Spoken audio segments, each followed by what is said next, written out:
first. Yeah, I think we'll get the rain first, and then, we still think we're going to see relatively drier air beginning this weekend, especially the back end. Hey, let me take you back outside. I want to show you up towards Marion County, over towards Ocala. Clouds are thickening on up. Rain will be moving into the square there shortly.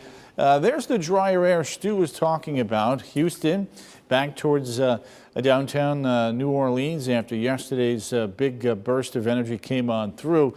So that drier air is having an impact on these storms. Notice how you go back 6 hours ago, plenty of bright reds. Well, that drier air is trying to work on it, and it's having a calming or a stabilizing impact on this lead line of showers and storms. Now, we're going to get the rain. There's no doubt about that. It's coming across now, but in a weakening mode here in Marion County.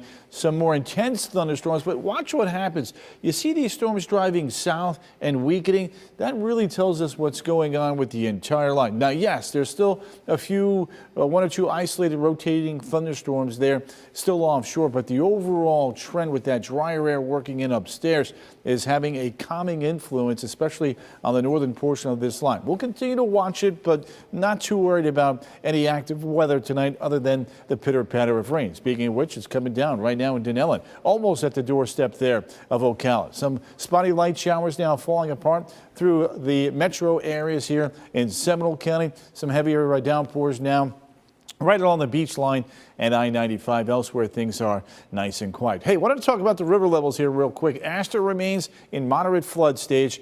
DeLand, Sanford, and Lake Harney along the St. Johns are in action stage. We'll be watching the rainfall here over the next couple of days. But there's that line. Notice how the trend continues to show it weakening from I-75 to the I-4 corridor, and that's the trend we'd like to see. 12-hour forecast will keep dimensioning in of rain overnight tonight. So that's the first spoke of energy now with Francine. There's going to be a second spoke here as we get you into the afternoon tomorrow. Look at this ribbon of moisture.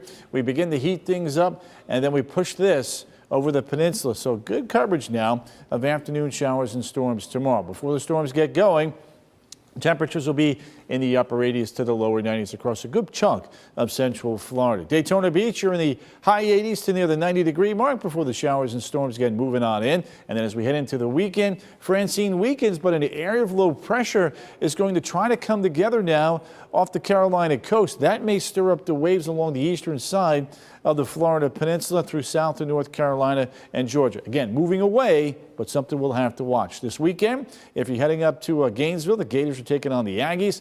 There will be some showers and storms around with readings in the middle 80s. So Francine is weakening. We'll watch Invest 94. Really not too worried about that. And TD7's a long way from us. There's Francine, main core up to the north. For us, we'll get some rain, but the worst of the rain is going to be well to the north of us, up towards North Alabama on into Tennessee.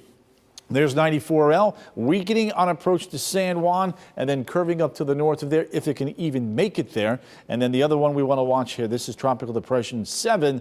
This is going to build off towards the west and then eventually curve out to sea. This will likely become Gordon. So let's put it all together now here for you. We head into the weekend. Rain chances are going down. Afternoon high temperatures holding steady right around 90.